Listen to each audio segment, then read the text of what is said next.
नमस्कार दोस्तों, स्वागत है आज की नई कहानी में। कहानी अच्छी लगे तो लाइक शेयर कमेंट ज़रूर करें। क्या हूँ आंटी, लगता है आपकी तबीयत ठीक नहीं है। मेरी बेटी स्नेहा ने साथ वाले घर की मिसेज चौधरी को गिरने से बचाने के लिए पकड़ते हुए कहा। वह अस्वस्थ सी लग रही थी और शायद सिर चकराने के कारण असंतुलित होकर गिरने वाली थी। मिसेज चौधरी कुछ बोलती इससे पहले ही बेटी फिर बोली, आंटी आपको तो तेज बुखार है। चौधरी अंकल कहाँ हैं? चलिए हम आपको अस्पताल लेकर जाकर डॉक्टर को दिखाते हैं। मिसेज चौधरी कुछ बोल ही न सकी। उन्हें अपने घर की ओर इशारा किया। उतने में ही चौधरी जी घर से तेजी से दौड़ते हुए आए। उन्होंने घबराई हुई मुद्रा में पूछा, क्या हुआ? मैं तो तुम्हें इस चबूतरे पर बैठाकर गाड़ी निकालने गया था। स्नेहा बोली, अंकल आंटी को तेज बुखार है, इसी वजह से इन्हें चक्कर आ गया और यह गिरने ही वाली थी कि मैंने इन्हें पकड़ लिया। इन्हें तुरंत डॉक्टर को दिखाना चाहिए। मैं पापा को बुलाती हूँ, हम अभी डॉक्टर के पास चलते हैं। स्नेहा ने मुझे बुलाकर स्थिति से अवगत करवाया। मैंने गाड़ी निकाली। चौधरी साहब और स्नेहा मिसेज चौधरी को बीच में बिठाकर सहारा देते हुए पीछे वाली सीट पर बैठा। हम चारों गाड़ी से अस्पताल के आपातकालीन विभाग में पहुंचे। डॉक्टर ने मिसेज चौधरी का चेकअप किया और उनके उपचार की प्रतिक्रिया में उनको कुछ इंजेक्शन देकर इंट्रावेंस ग्लूकोज देने के लिए बोतल चढ़ाने की प्रक्रिया शुरू कर दी गई। डॉक्टर के अनुसार मिसेज चौधरी को हाइड्रेशन हो गया था, इसीलिए रिहाइड्रेट करने के लिए इन्हें ग्लूकोज देना अनिवार्य था। डॉक्टर ने जो भी दवाएं लिखी थी मैं उन्हें तुरंत मेडिकल स्टोर से लेकर आ गया था। स्नेहा मिसेज चौधरी के बेड के पास को स्टूल पर बैठ गई। स्टाफ नर्स ने इशारे से मिसेज मरीज के पास सिर्फ एक व्यक्ति को छोड़कर बाकी लोगों को बाहर जाकर बैठने को कहा, ताकि वार्ड में भीड़ भाड़ न हो। चौधरी साहब हमारे पड़ोसी थे। उनको और उनकी पत्नी को अपनी अमीरी पर बड़ा गर्व था। वह दूसरों से बातचीत करने में अपना अपमान समझते थे। उनके अनुसार उनके पास सब कुछ है और उन्हें कभी भी किसी की मदद की आवश्यकता ही नहीं पड़ेगी। वह पैसे फेंको तमाशा देखो वाले सिद्धांत को मानने वाले व्यक्ति थे। मिसेज चौधरी की भी गली में अपनी चर्चा के दौरान कहती थी कि इस गली में हमारे पतिदेव की सैलरी के बराबर किसी की भी सैलरी नहीं है। गांव में भी हमारे पास जितनी प्रॉपर्टी है उतनी प्रॉपर्टी हमारी इस गली में किसी के पास नहीं होगी।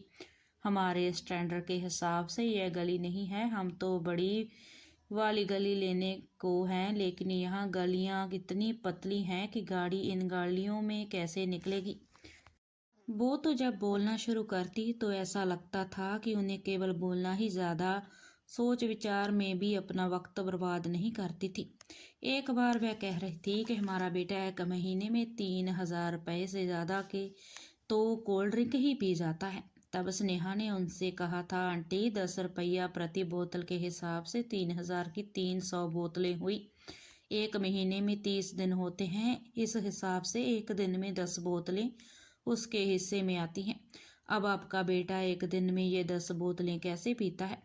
24 घंटे में कितने घंटे सोता है, कितने घंटे जागता है? 10 बोतल रोज खत्म करने के लिए उसने अपना क्या रूटीन तय किया हुआ है? उसकी सेहत के लिए भी यह नुकसानदायक है। जैसा कि बाबा रामदेव तो कहते हैं कि ठंडा मतलब टॉयलेट क्लीनर।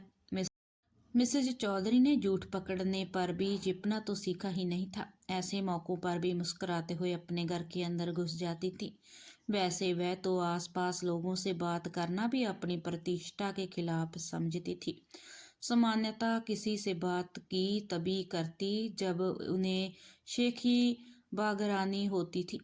आसपास के लोग उनकी इस आदत से भलीभांति परिचित थे। तभी तो वह जब वह अपनी हाँ कर रही होती तब उनकी बात को कोई गंभीरता से नहीं सुनता था। मिस्टर चौधरी उनसे भी 4 कदम अब बढ़कर थे। कभी किसी से बात नहीं करते, किसी के सुख दुख उन्हें कुछ लेना देना नहीं था। अपने घर से बाहर के लिए निकलते समय या बाहर से आते हुए घर में प्रवेश करते समय वह किसी की तरफ आंख उठाकर भी देखना पसंद नहीं करते थे। चौधरी दंपति का शायद यही विचार था कि उनके पास बहुत सारा पैसा है। आज के समय पैसे की मदद से कुछ भी किया जा सकता है। अगर आपके पास पैसा है, उससे आप दुनिया की कोई भी सेवा प्राप्त कर सकते हैं। सीधा सा सिद्धांत है कि पैसा फेंको, तमाशा देखो। शायद इसीलिए वह किसी से कोई संबंध नहीं रखना चाहते थे। उनका ऐसा मानना था कि लोग अमीरों से संबंध अपने लाभ के लिए ही बनाते हैं। उनके पास पैसा चाहे जितना हो, लेकिन वह रिक्शे वाले से, सब्जी वाले से, फल वाले से या अन्य जिस किसी की सेवा लेते, उससे 2-4 रुपये के लिए भी लंबी बहस करने पर उतर आते थे। और इस बहस में वह अपनी अमीरी को बढ़ा चढ़ा कर वर्णन करके पूरे मोहल्ले को जानकारी करवा देते थे। झगड़े पर उतर आते हैं और इस क्रम में एक नहीं बल्कि अनेक बार अपनी पिटाई भी हो चुकी थी।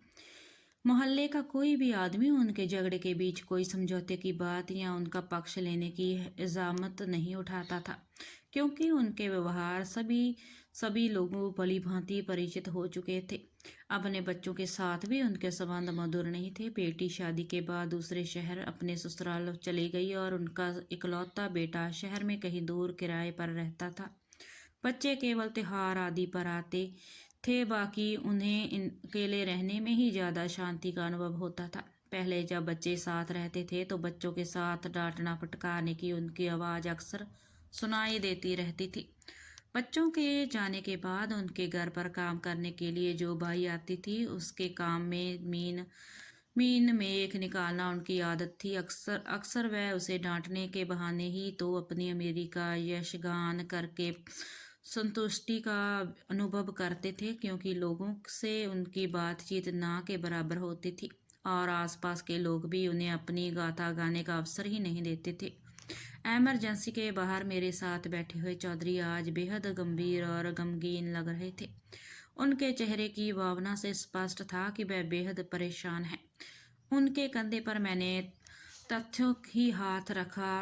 वह फफका पर रो पड़े। मैंने उन्हें धैर्य बांधते हुए कहा, चौधरी साहब, आप बिल्कुल चिंता ना करें। हम सब तन मन धन सहित आपके साथ हैं। आपको किसी भी प्रकार की चिंता करने की आवश्यकता नहीं है।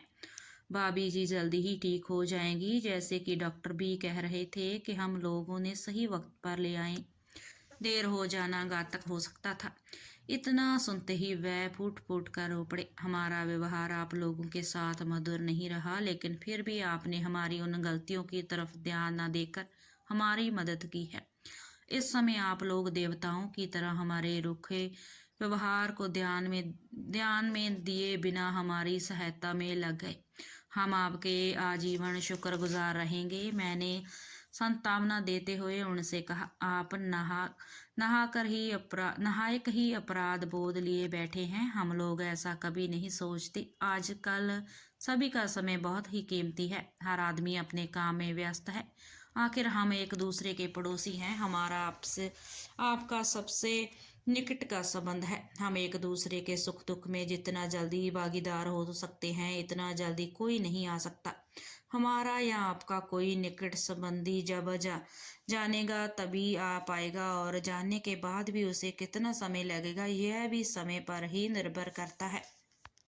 आज हमारी समझ में आ चुका है कि आदमी का काम आदमी से ही होता है। अगर इस समय आप लोगों ने मदद ना की होती तो मैं अकेले इसे कैसे लाता, और अगर देर हो जाती तो ना जाने क्या हो जाता।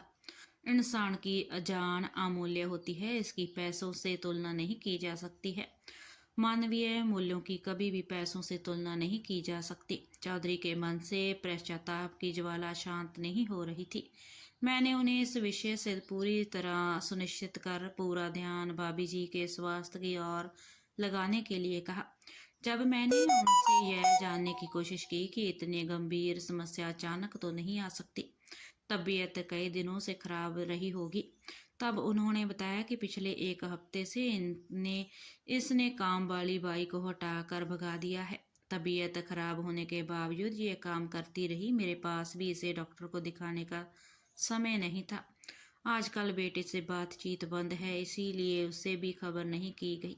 पिछले 3-4 दिन से बुखार आ रहा था। कल सुबह से लूज मोशन भी शुरू हो गए थे। शाम को तबीयत खराब लग तो रही थी पर बहुत ज़्यादा नहीं। रात करीब 11 बजे तकरीब तबीयत कुछ ज़्यादा ख़राब होने लगी, लेकिन इतनी रात में ले जाना संभव नहीं था। सवेर तक जो हाल हुआ उसके हिसाब से इसे मैं अकेले कैसे लाता।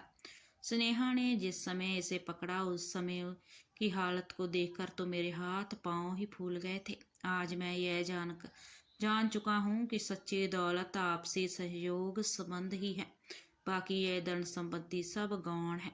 मैंने उन्हें अपराध बोध से पूर्णता मुक्त करवाने के आदेश से कहा, आप इन सब चीज़ों को भूल जाएं और बीती ताही वसारी से के आगे की सुध लेहू, क्योंकि यह क्षण जो दुख दे उन्हें भूल जाना ही सर्वश्रेष्ठ है। देखिए, वार्ड बॉय शायद हमें बुला रहा है। चौधरी साहब मेरे साथ साथ वार्ड बॉय की ओर चल पड़े।